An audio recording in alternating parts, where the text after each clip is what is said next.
الحمد للہ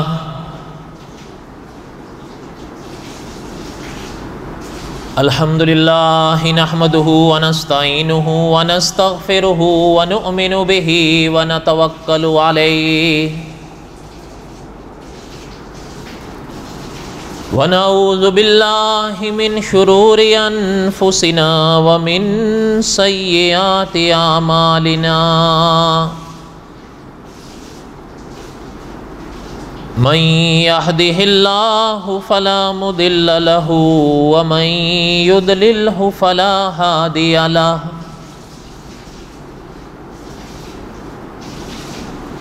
ونشهد أن لا إله إلا الله وحده لا شريك له ونشهد أن سيدنا وسندنا ومولانا محمدا عبده ورسوله أما بعد أعوذ بالله من الشيطان الرجيم بسم الله الرحمن الرحيم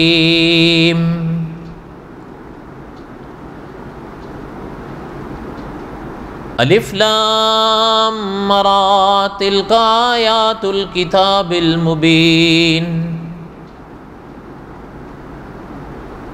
انا انزلناه قرآنا عربیا لعلکم تعقلون نحن نقص عليك احسن القصص بما اوحینا الیک هذا القرآن وَإِن كُنْتَ مِن قَبْلِهِ لَمِنَ الْغَافِلِينَ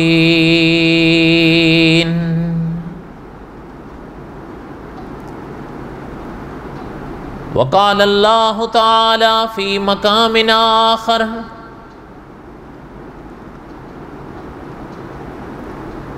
ان اللہ اصطفى آدم ونوحا وآل ابراہیم وآل عمران علی العالمین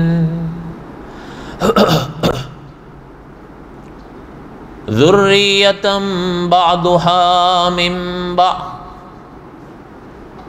واللہ سمیع علیم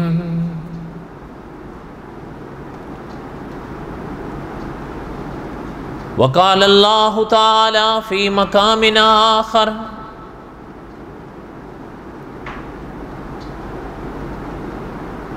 انا اوحینا الیک کما اوحینا الی نوح والنبیین من بعدہ وَأَوْحَيْنَا إِلَىٰ إِبْرَاهِيمَ وَإِسْمَاعِيلَ وَإِسْحَاقَ وَيَعْقُوبَ وَالْأَسْبَاطِ وَعِيسَى وَأَيُّوبَ وَيُونُسَ وَهَارُونَ وَسُلَيْمَانَ وَآتَيْنَا دَاوُودَ زَبُورًا وقال النبی صلی اللہ علیہ وسلم کلکم بنو آدم وآدم خلق من تراب وقال النبی صلی اللہ علیہ وسلم انا آخر الانبیاء وانتم آخر الامم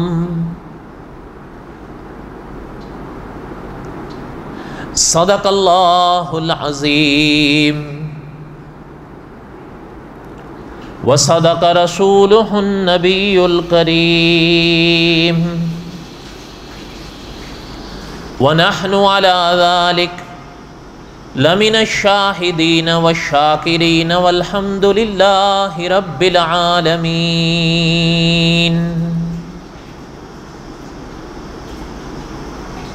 اللہم صلی علی محمد وعلی آل محمد كما صليت على إبراهيم وعلى آل إبراهيم إنك حميد مجيد.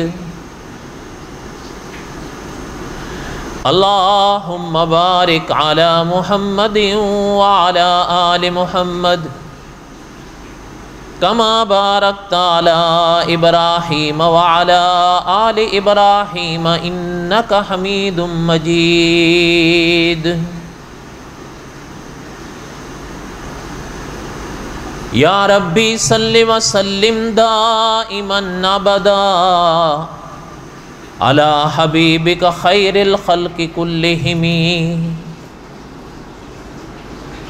هو الحبیب الذی ترجا شفاعته لکل حول من الاحوال مقتحم.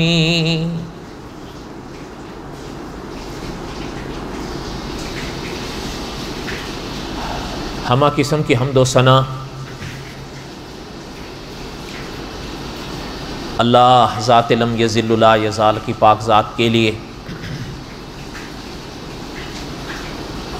صدق دل سے لا تعداد مرتبہ درود و سلام امام الانبیاء حضرت محمد الرسول اللہ صلی اللہ علیہ وسلم کی پاک ذات کے لیے.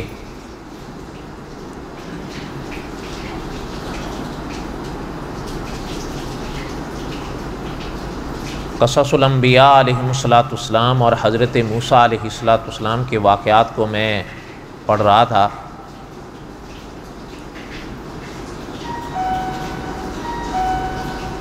اور حضرت موسیٰ علیہ السلام کی حیات طیبہ کا بالکل آخری باب بلکہ آخری سرخی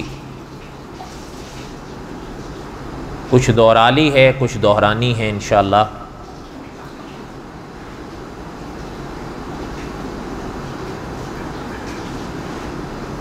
اور اللہ کو منظور ہوا تو عن قریب انشاءاللہ یہ پاک سلسلہ اپنی بساط تک مکمل ہوگا.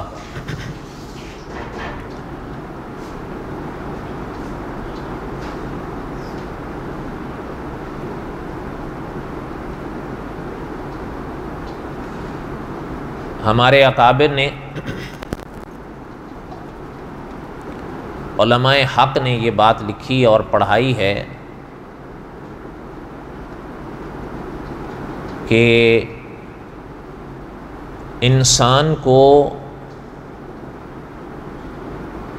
اللہ تعالیٰ کے نیک بندوں کے واقعات پڑھتے رہنا چاہیے، سنتے رہنا چاہیے اور دہراتے رہنا چاہیے.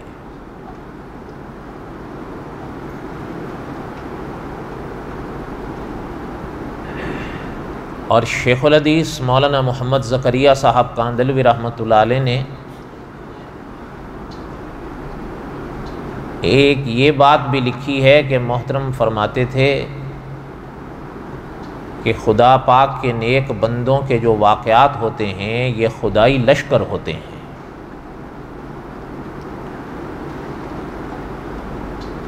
اور صاحب قصص الانبیاء نے بھی لکھا ہے کہ ظاہر بات ہے کہ حضرت موسیٰ علیہ السلام یا انبیاء علیہ السلام صدیاں ہو گئیں اس دنیا سے پردہ فرمائے، تو آخر اللہ تعالیٰ نے ان کے واقعات کو جو اپنے کلام میں بیان فرمایا تو پھر ان میں حکمتیں تو ہیں، سبق بھی ہیں. ہاں یہ اگلی بات ہے کہ میں اور آپ ان حکمتوں سے ان اسباق سے کتنے یا کتنا فائدہ اٹھاتے ہیں.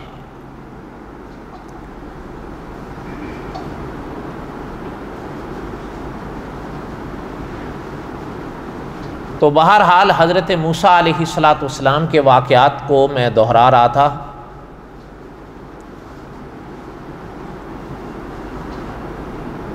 اور گزشتہ جمعہ میں یہاں تک پہنچا تھا کہ اللہ تعالیٰ کے فرشتے حضرت موسیٰ علیہ السلام کے پاس تشریف لائے اور آ کر محترم سے فرمایا کہ عجب ربکا، عجب ربکا،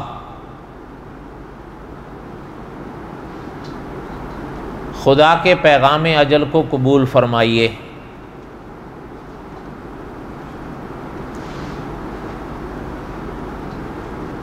تو حضرت موسیٰ علیہ السلام نے جواب میں ان کو تھپڑ مارا، ان کی آنکھ مجروح ہوئی۔ علماء نے لکھا ہے کہ چونکہ وہ انسانی روپ میں تھے اور جیسے ہی ان کو تھپڑ پڑا وہ معاً غائب ہو گئے، یعنی واپس چلے گئے۔ یہاں تک میں گزشتہ جمعہ پڑھ پایا تھا۔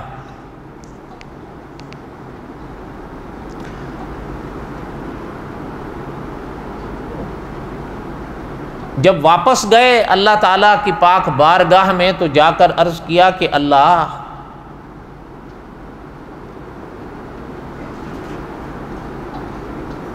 آپ نے مجھے اپنے ایک ایسے بندے کے پاس بھیجا ہے لا یرید الموت، وہ موت نہیں چاہتے۔ یہ کیا حال کر دیا۔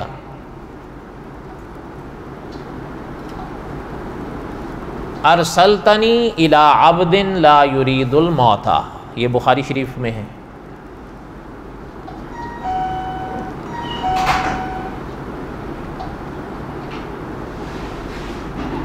جب بعض حضرات نے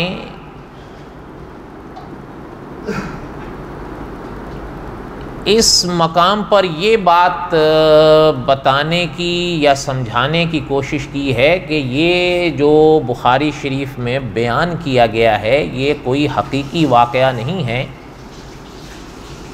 بلکہ وہ لکھتے ہیں کہ یہ ایک تصوری واقعہ ہے، خیالی واقعہ ہے، تمثیلی واقعہ ہے۔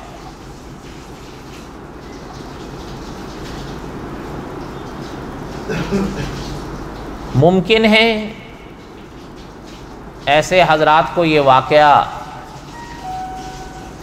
عجیب لگا ہو۔ مولانا عبد الرحمن صاحب مظاہری رحمۃ اللہ علیہ نے لکھا ہے کہ جن صاحب نے یہ بات لکھی ہے ان کا احترام اپنی جگہ ہے، لیکن ان کے ان جملوں کے ساتھ ہم اتفاق نہیں کرتے۔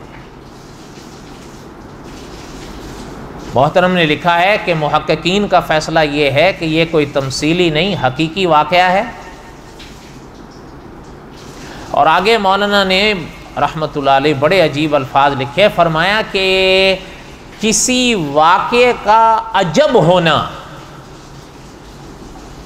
اس کی حقیقت سے انکار نہیں کراتا، ہاں دیکھنا یہ ہے کہ جو واقعہ بیان کیا جا رہا ہے اس واقعے کی سند کیسی ہے۔ جو بیان کر رہے ہیں وہ کیسے ہیں، اگر وہ مضبوط ہیں، سند صحیح ہے، تو پھر وہ جس روایت میں اگر کوئی ایسا واقعہ بیان کیا گیا جو ہمیں عجیب لگتا ہو تو فقط اس کی وجہ سے اس کو تمثیل کہہ دینا یا خیالی کہہ دینا یہ تو مناسب نہیں ہے۔ اور محترم نے لکھا ہے کہ انبیاء علیہم السلام کی پاک زندگیوں میں صرف یہ واقعہ تو عجیب نہیں، ان کی حیات طیبات میں بڑے عجیب و غریب واقعات ہوئے ہیں جو مجھے اور آپ کو حیرانگی میں ڈال دیتے ہیں۔ لیکن ظاہر بات ہے کہ جو ان کے مقامات تھے وہ ان کے تھے، اور یہ واقعہ تو بخاری شریف میں ہے نا۔ اچھا، اب کئی لوگوں کو کچھ باتیں انبیاء علیہم السلام کی پاک زندگیوں میں عجیب لگا، انہوں نے ان کا انکار کر دیا، اور پھر جب ایک کا انکار کیا تو مناظر ختم نبوت رحمۃ اللہ علیہ فرمایا کرتے تھے جب ایک کا انکار کیا تو باقی کا انکار کرنا پڑا، اس لیے کہ جب ایک واقعہ مجھے اور آپ کو عجیب لگے اور اللہ نہ کریں اگر میں اور آپ اس کا انکار کر دیں تو پھر ایک پھر کیسے تان ٹوٹے گی، پھر تو بڑھتے چلے جائیں گے۔ اب مثلاً کہ انہی واقعات میں سے مثال کے طور پہ لے لیں کہ کچھ لوگوں کو حضرت صالح علیہ السلام کی جو اونٹنی کا واقعہ کلام پاک میں ہے وہ محترم کا معجزہ تھا، انہوں نے انکار ہو ہی نہیں سکتا، یہ عقلاً محال ہے، یہ ہم نے آج تک نہیں دیکھا کہ کسی اونٹنی کا جنم پتھر سے ہو۔ وہ کیا اونٹنی سے جنم لیتی ہے، پتھر سے کہاں سے لیتی ہے؟ اس لیے یہ بات نہیں، اس کا معنی کچھ اور تھا۔ اچھا اب یہاں سے جب ہوا، اب آگے جب سلسلے چلنے لگے، حضرت ابراہیم علیہ السلام کی پاک زندگی میں آگ کا واقعہ پیش آیا تھا، وہ کلام پاک میں ہے سورۃ انبیاء میں، وہ اس کا انکار کر دیا کہ یہ عقلاً ناممکن ہے، کیونکہ ان کو عجیب لگ رہا تھا کہ یہ کیسے ہو سکتا ہے کہ جیگتا جاگتا انسان بھڑکتی آگ میں جائے اور ایک بال بھی ان کا متاثر نہ ہو اور وہ خیر و سلامتی کے ساتھ باہر آ جائیں۔ کہا یہ عقل میں آ ہی نہیں سکتی بات۔ اچھا انہوں نے پھر اس واقعے کو گھمایا۔ اچھا اسی طرح پھر آگے چلتے رہے تو خیر میرے یہ لمبے قصے ہیں، کہنے کا مقصد یہ ہے کہ جہاں جہاں انبیاء علیہ السلام کے معجزات پھر آئے، جب ان کو عجیب لگ رہے تھے انہوں نے انکار کرتے چلے گئے، انہوں نے کہا یہ ہو نہیں سکتا، یہ تو عقلاً ناممکن ہے۔ اب دیکھیں آخری تان توڑے، سرور کونین صلی اللہ علیہ وسلم کے معجزات ہیں۔ علماء نے لکھا ہے کہ آپ صلی اللہ علیہ وسلم کے معجزات میں 5 معجزات حضور کے بڑے ہیں، باقی ان کے بعد ہیں۔ ان میں معراج آپ صلی اللہ علیہ وسلم کا بڑا معجزہ ہے۔ اس کا انکار کر دیا، کہا نہیں یہ ہو نہیں سکتا، عقلاً ناممکن ہے کہ ایک وجود جو ہے وہ جیتی جاگتی حالت میں اوپر جائیں، اوپر بھی 7 آسمانوں سے اوپر، اوکے عقل۔ اچھا تو پھر اب ان سے سوال ہوا کہ پھر یہ کیا تھا؟ کہیں خواب تھا، یہ تو حضور کو خواب آیا۔ اچھا اب آپ سوچ سکتے ہیں کہ خواب میں تو پھر یہ ناممکن نہیں رہتی نا بات ان کے لیے، کیونکہ خواب میں تو انسان کیا کچھ دیکھ لے، خواب کے حوالے سے کوئی انسان کیا کچھ بیان کر دے، کوئی بھی نہ حیران ہوتا ہے نہ پریشان ہوتا ہے۔ میرے کہنے کا مقصد یہ تھا کہ اچھا پھر جب ایسوں نے معجزات کا انکار کیا تو کرامات کا تو پھر سوال ہی نہیں پیدا ہوتا، جب وہ انبیاء علیہ السلام کے معجزات نہیں مانا تو کرامات کہاں ماننے تھے انہوں نے؟ کرامات تو علماء نے لکھا ہے آتے ہی صدقے میں انبیاء کے ہیں، جب وہ معجزات کے قائل نہیں ہو رہے تھے تو کرامات کا تو پہلے انہوں نے انکار کرنا تھا۔ حالانکہ عقائد اہل سنت و جماعت میں ہے کہ آپ نے اور ہم نے انبیاء علیہ السلام کے معجزات پر بھی ایمان رکھنا ہے اور خدا کے اولیاء کی کرامات پر بھی ایمان رکھنا ہے، اور کرامات اولیاء یہ انبیاء علیہ السلام کی اتباع کا صدقہ ہوتا ہے۔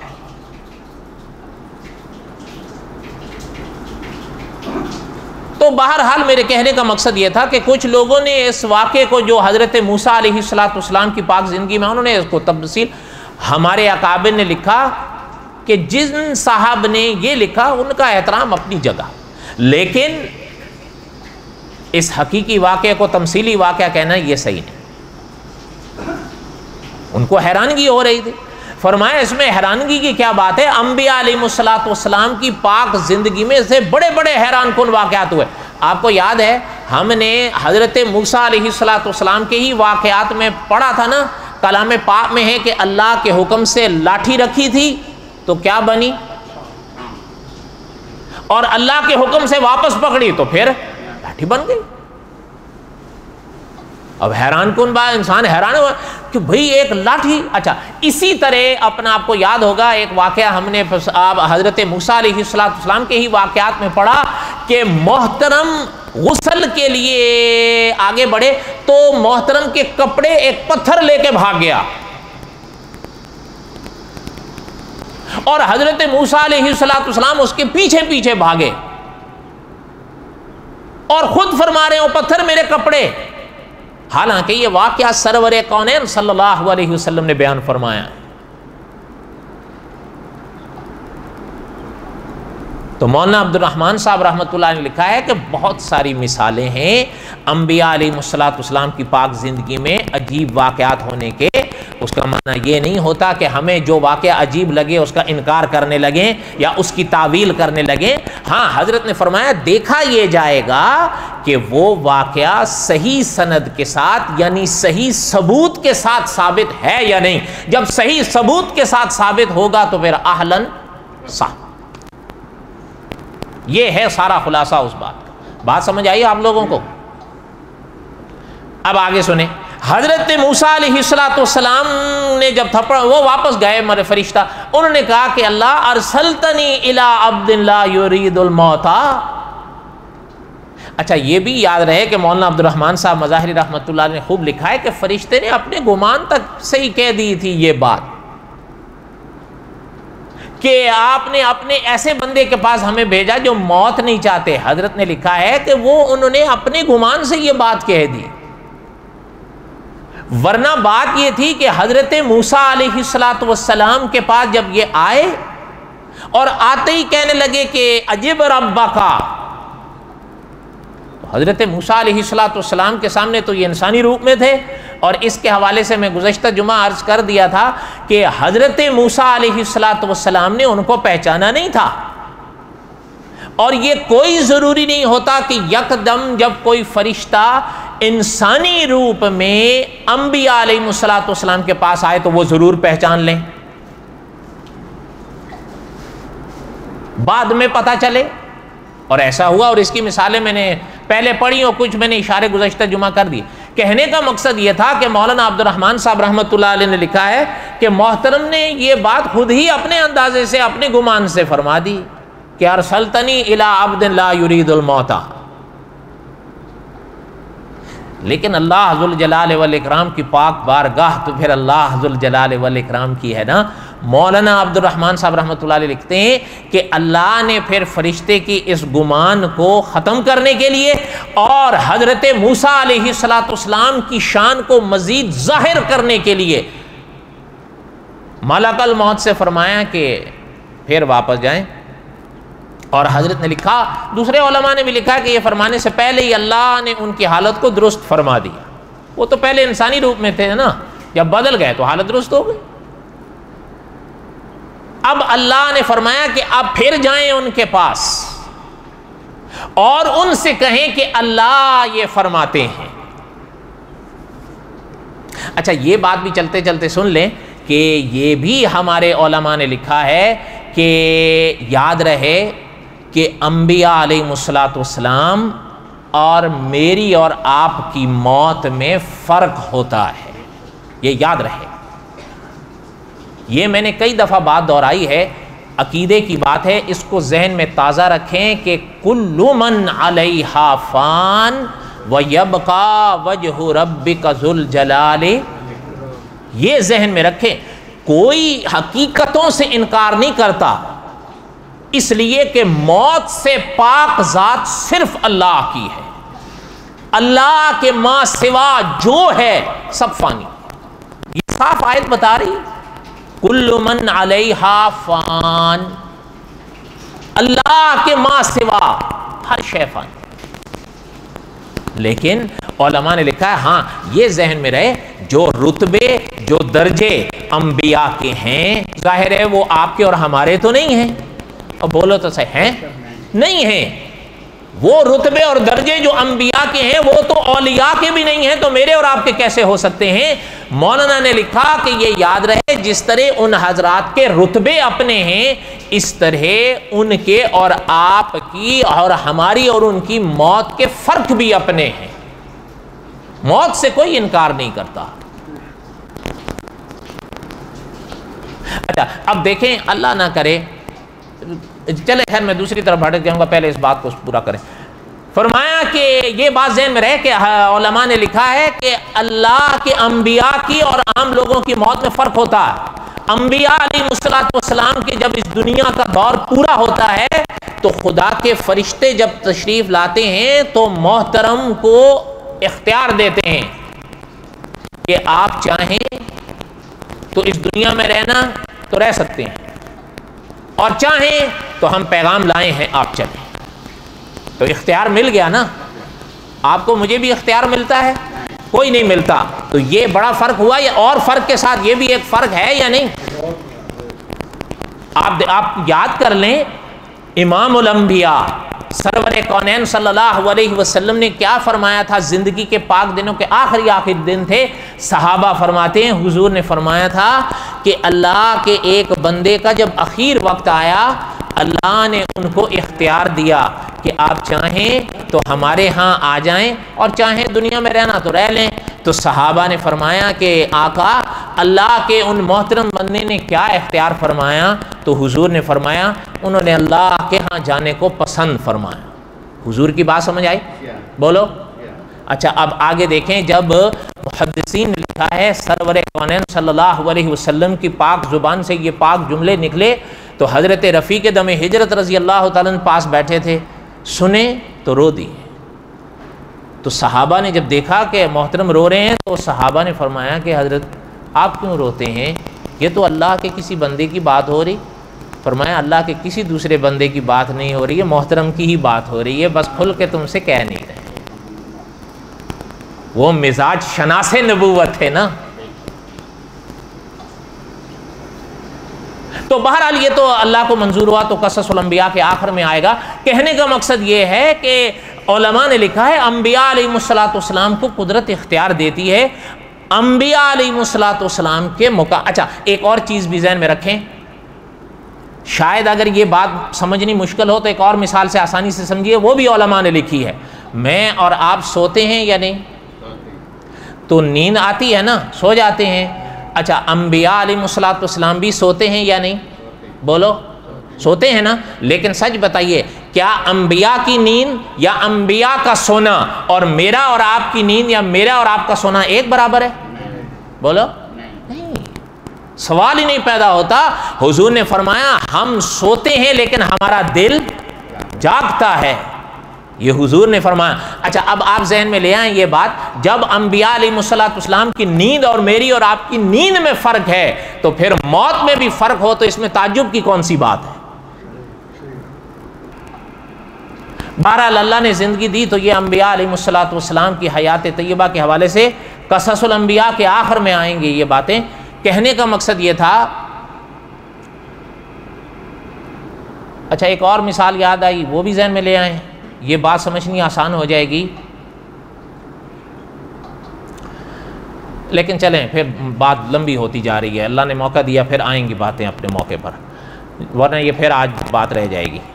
فرمایا کہ آپ جائیں اور میرے کلیم سے فرمائیں کہ اللہ فرماتے ہیں کہ آپ اگر اس دنیا میں ابھی رہنا چاہیں تو کسی بیل کی پیٹھ پہ ہاتھ رکھ دیں۔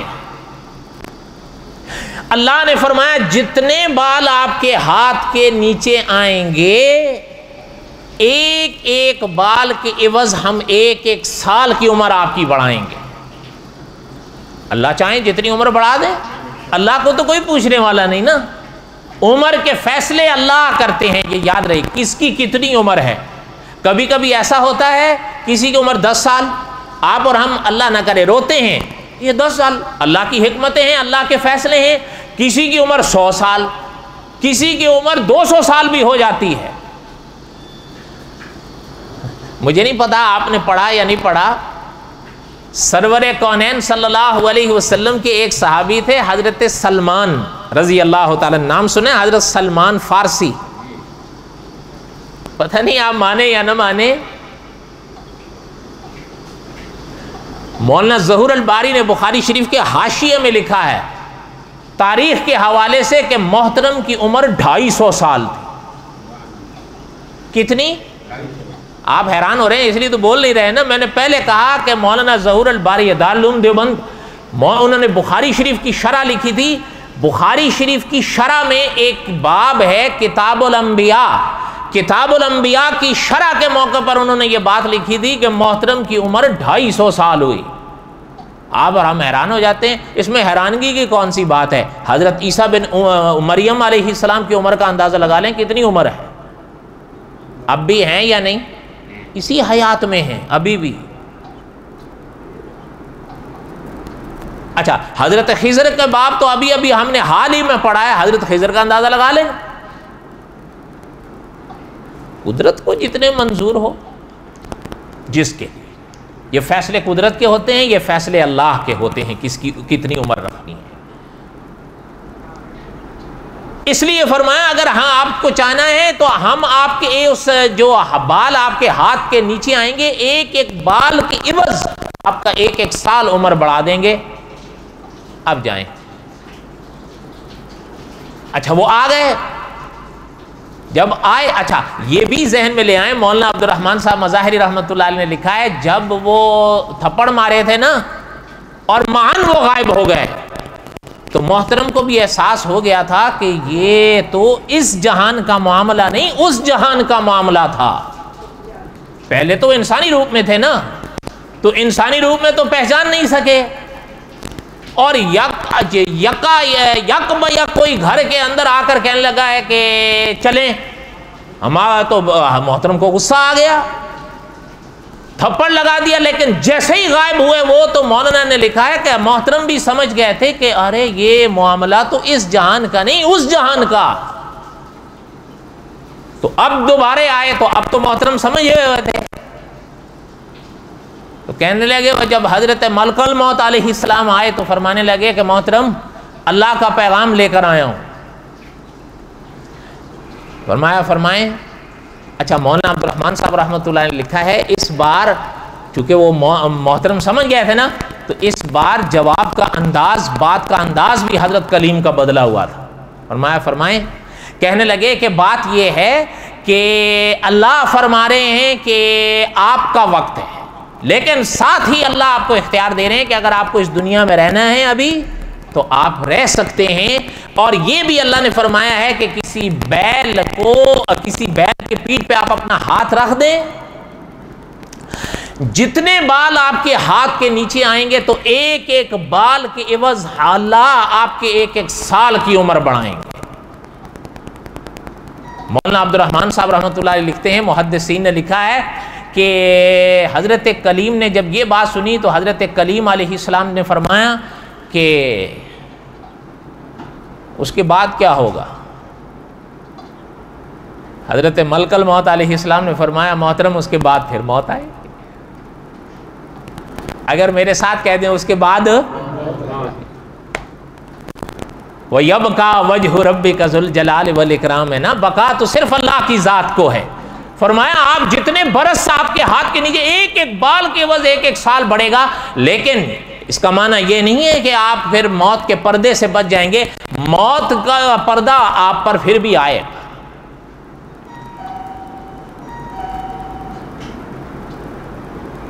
ایک بات چلتے چلتے سن لیں، میری باتیں ختم ہوتی نہیں لیکن مجھے ایک بات یاد آئی، سن لیں، سبق ہے اس میں.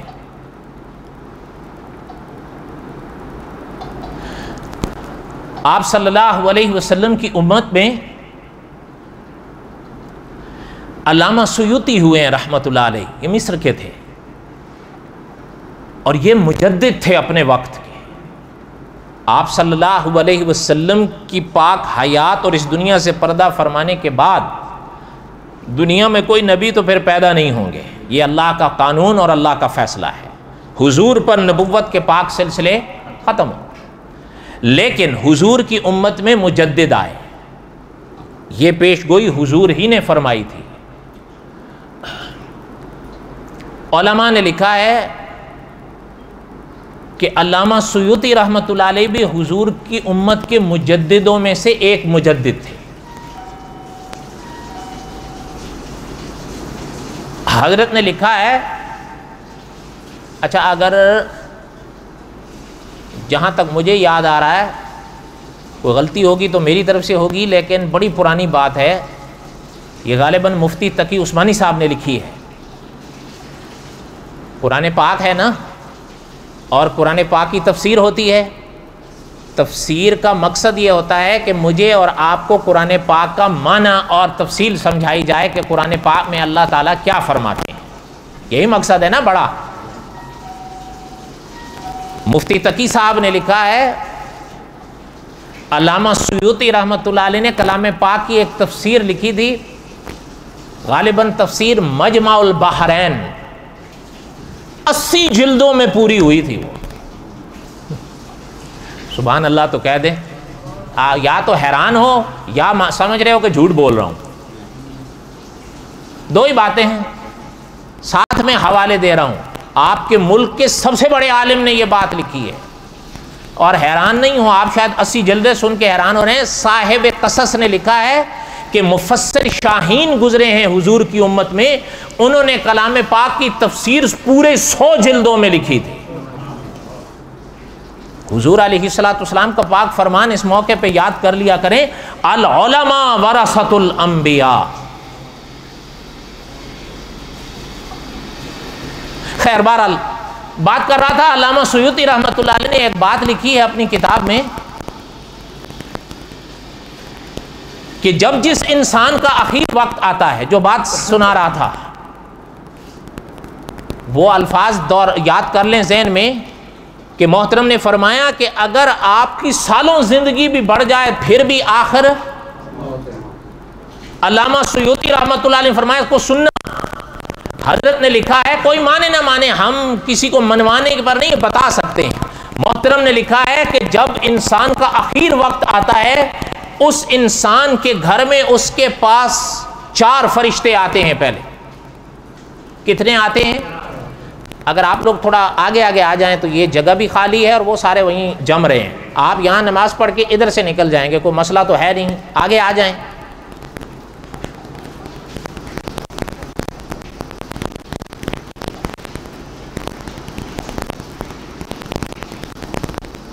فرمایا کہ 4 فرشتے آتے ہیں، اور 4 فرشتے، جب پہلا فرشتہ اس کے پاس ہوتا ہے جس کا آخر وقت ہوتا ہے، یہ ذہن میں رہے، علامہ سیوطی رحمۃ اللہ نے لکھا ہے، اب اس وقت اس کے اوپر جس نے جانا ہوتا ہے ایک پردہ پڑ جاتا ہے. اب وہ چاہ کر دوسروں سے باتیں نہیں کر پائے گا. باتیں کر پائے تو آپ کو جانے والا بتا دے گا وہ آئی نو، اور بولو تو صحیح، آئی نو. ایمان بالغیب رہے گا اور بولو تو صحیح. علامہ سیوطی رحمۃ اللہ نے لکھا ہے جب وہ پاس آتا ہے، پتہ ہے آپ شاید حیران ہو، محترم نے لکھا ہے کہ پہلا فرشتہ آ کر اس سے بات کر کے کہتا ہے کہ اللہ کے بندے، ہم آپ اللہ کی طرف سے آپ کے رزق پر آپ کے لیے مقرر تھے، لیکن پورب سے پچھم تک ہم نے دیکھا قدرت نے رزق کے خزانے بھر رکھے ہیں، لیکن تیرے نام کا اب ایک دانہ بھی نہیں رہا. سن رہے ہو؟ فرمایا جب ان کے یہ الفاظ پورے ہو جاتے ہیں تو دوسرا قریب ہوتا ہے. وہ فرماتے ہیں کہ بھائی اللہ کے بندے، قدرت نے ہمیں تیرے لیے تیرے پانی پر مقرر کیا تھا، لیکن پورب سے پچھم تک ہم نے دیکھا قدرت نے پانی کے انبار بھر رکھے ہیں، لیکن تیرے نام کا اب ایک قطرہ بھی باقی نہیں رہا. مناظر اسلام مولانا امین اکاڑوی رحمۃ اللہ علیہ اس موقع پر فرمایا کرتے تھے کہ آپ نے دیکھا ہو، مجھے نہیں پتا آپ کو تجربہ ہوا کہ نہیں، اب دور بدل گیا نا. پہلے دور میں آپ دیکھیں کبھی یہ وقت ہوتا تھا آخر میں کہ جانے والے کے منہ میں گھر والے پانی ڈالتے تو پانی باہر پھینک دیتا تھا. محترم نے فرمایا تھا وہ یہی بات ہوتی تھی کہ تب وہ فرشتہ یہ الفاظ کہہ چکا ہوتا تھا، تب لاکھ بھی کرو پھر پانی کا قطرہ اس کے حلق سے نیچے نہیں جا سکتا. علامہ سیوطی رحمۃ اللہ نے لکھا ہے جب دوسرے کی یہ بات پوری ہوئی تو پھر تیسرا آگے بڑھتا ہے، اور تیسرا فرماتا ہے کہ اللہ کے بندے، میں اللہ کی طرف سے تیری سانسوں پر مقرر تھا، قدرت نے پورب سے پچھم تک ہواؤں کے خزانے بھر رکھے ہیں، لیکن میں نے دیکھا ہے کہ تیرے نام کی اب ایک سانس بھی باقی نہیں ہے. پھر علامہ سیوطی لکھتے ہیں کہ پھر چوتھا فرشتہ آگے بڑھتا ہے، اور چوتھا فرشتہ کہتا ہے کہ بھائی اللہ کی طرف سے میں تیری عمر کے دنوں پر مقرر تھا، پورب سے پچھم تک قدرت نے دنیا کے لیے ابھی عمریں رکھی ہیں، لیکن اللہ نے تیری عمر کے جتنے دن رکھے تھے وہ اب گن لیے گئے ہیں۔ علامہ سیوطی رحمۃ اللہ نے لکھا ہے جب یہ چوتھے کے الفاظ پورے ہوتے ہیں نا، پھر یہ دو فرشتے ظاہر ہوتے ہیں۔ کون سے؟ کرامن کاتبین، ان کا ذکر کلام پاک میں ہے نا، اِنَّ عَلَيْكُمْ لَحَافِظِينَ کرامن کاتبین یعلمون ما تفعلون۔ اللہ نے فرمایا یہاں دو، فرمایا احترام والے ہیں، لکھنے والے ہیں، اور آگے اللہ نے فرمایا جو کچھ تم کرتے ہو وہ جاننے والے ہیں۔ فرمایا اب یہ ظاہر ہوتے ہیں، ابھی آپ کو اور مجھے نظر آتے ہیں؟ آپ نے یہ مسئلہ علماء سے سنا ہوگا، جب انسان غسل کرتا ہے نا تو پہلے ابتدا میں یہ مسئلہ آپ نے سنا ہوگا کہ غسل کے ایک مرحلے پر حکم یہ ہے نا کہ پہلے دائیں کندھے کو 3 دفعہ دھو، پھر اس کے بعد بائیں کندھے کو 3 دفعہ دھو، باقی جسم بعد میں دھو۔ سنا ہے یا نہیں سنا؟ بولو، نہیں سنا؟ ایک دو نے سنا ہے، باقی اللہ کا فضل۔ سیدھی بات ہے، سچ بولا کرو کہ نہیں سنا ہے، ایک دو کے سننے سے کچھ بھی نہیں ہوتا۔ یہ مسئلہ ہے، باقی جسم دھونے سے پہلے یہ پہلے اس کو 3 دفعہ، کیونکہ دایاں مقدم ہوتا ہے نا عزت والے مسئلے میں، اور پھر بایاں۔ تو علماء نے لکھا ہے اس میں حکمت ہی یہی ہے کہ باقی جسم دھونے سے پہلے ان جگہوں پہ جو فرشتے بیٹھتے ہیں ان کی جگہوں کو پہلے صاف اور پاک کرو۔ وہ ان جگہوں پر جب انسان پر غسل آتا ہے وہ اٹھ جاتے ہیں، وہ ان پہ نہیں بیٹھتے جب تک یہ پاک نہ ہو۔ بات سمجھ آئی ہے؟ بولو تو صحیح۔ پتہ نہیں آئی ہے کہ نہیں آئی ہے، اللہ کرے آ جائے۔ اب فرمایا کہ وہ جو فرشتے ہیں اب یہ دو ظاہر ہوتے ہیں، اور یہ ظاہر ہو کر اس کو کہتے ہیں کہ یہ تیرا نامہ اعمال ہے جو ہم قدرت کے حکم سے تیرا لکھ رہے تھے۔